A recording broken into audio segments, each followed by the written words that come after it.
The 80s were a time of excess and extremes. Music had heavy guitar or none at all. The Cold War arms race escalated, then ended. Computers began to make the world faster. Thanks to the right-wing policies of Reagan and Thatcher, the rich became really rich while the poor got very poor. Cutbacks, deregulation, layoffs, wage cuts, and union busting were everywhere. The conventional wisdom said that unions and the public sector were done for. The conventional wisdom was wrong.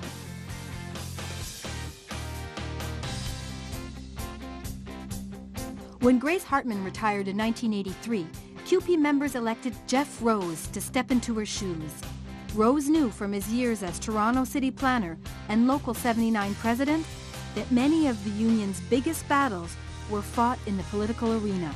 Working with Rose was Jean-Claude Laniel, elected Secretary-Treasurer in 1985. Coming from Hydro-Quebec, CUPE 1500, Laniel was a consensus builder who believed in teamwork. Under Rose and Laniel, CUPE would launch a political action strategy more ambitious than any Canadian union had ever mounted. CUPE switched into full campaign mode with the Ways of Winning conference in 1987. This conference must go beyond simply sharing experiences and learning from one another.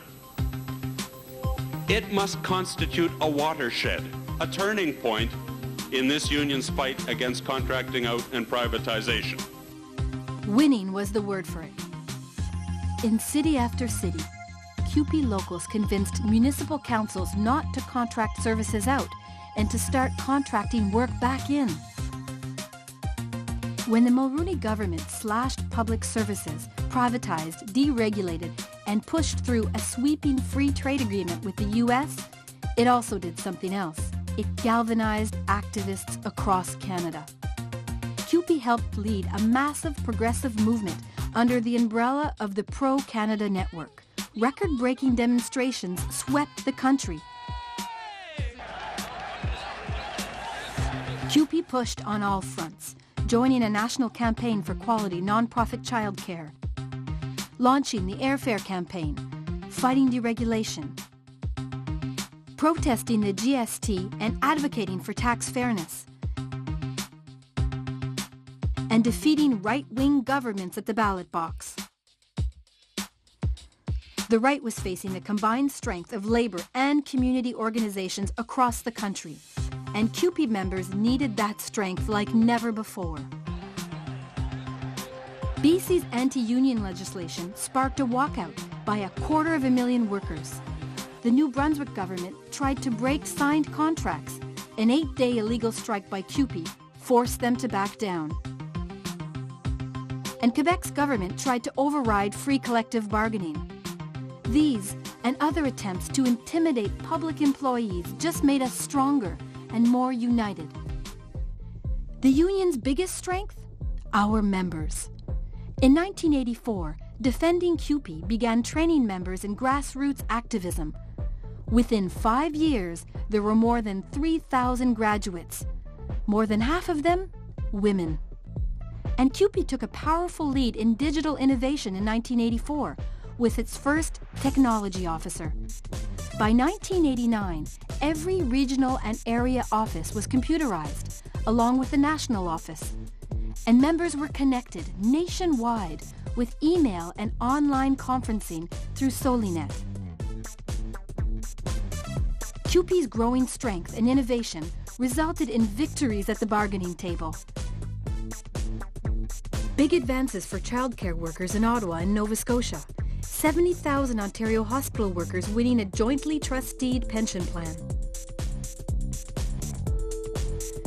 At a time when public sector unions were supposed to be in retreat, CUPE was breaking new ground. We launched the airline division when members of the Canadian Airline Flight Attendant Association voted to merge with CUPE. 700 workers were organized at Sick Kids in Toronto, 1,400 workers at UBC. Even library workers in rural Newfoundland were joining CUPE's ranks. CUPE was a leader in negotiating protection for workers on the job. And in 1984, CUPE created a Remembrance Day for workers killed or injured on the job. Today, the National Day of Mourning is commemorated around the world on April 28th.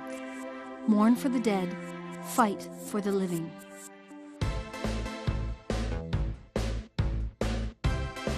It was a decade of action for women's equality.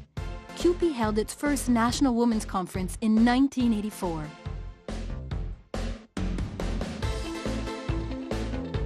The union's first pay equity conference in 1986 made that issue part of CUPE's core bargaining approach. And CUPE took on sexual harassment, winning key rights in workplaces ranging from schools to airlines. But just how much was left to do became tragically clear on December 6, 1989. CUPE member Maryse Lagagnère was among 14 women murdered in a massacre at Montreal's L'École Polytechnique.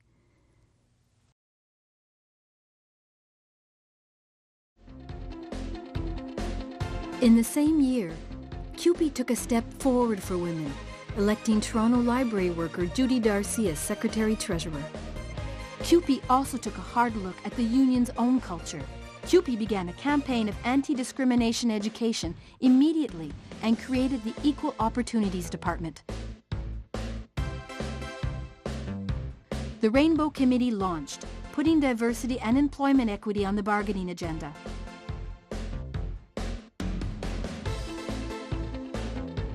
And CUPE pioneered the labor fight for equality for LGBT members. From family recognition to survivor pension benefits, the union fought hard in court and at the bargaining table.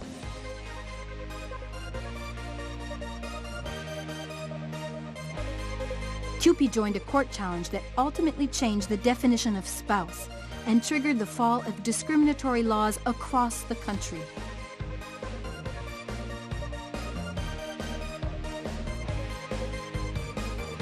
CUPE fought for justice on a global scale, standing up against apartheid and the global arms race. The pundits had predicted the decade would see the decline and fall of public sector unions, but CUPE proved them wrong. The union closed the decade stronger and larger than ever before, with a bold agenda and the political smarts to fight for it.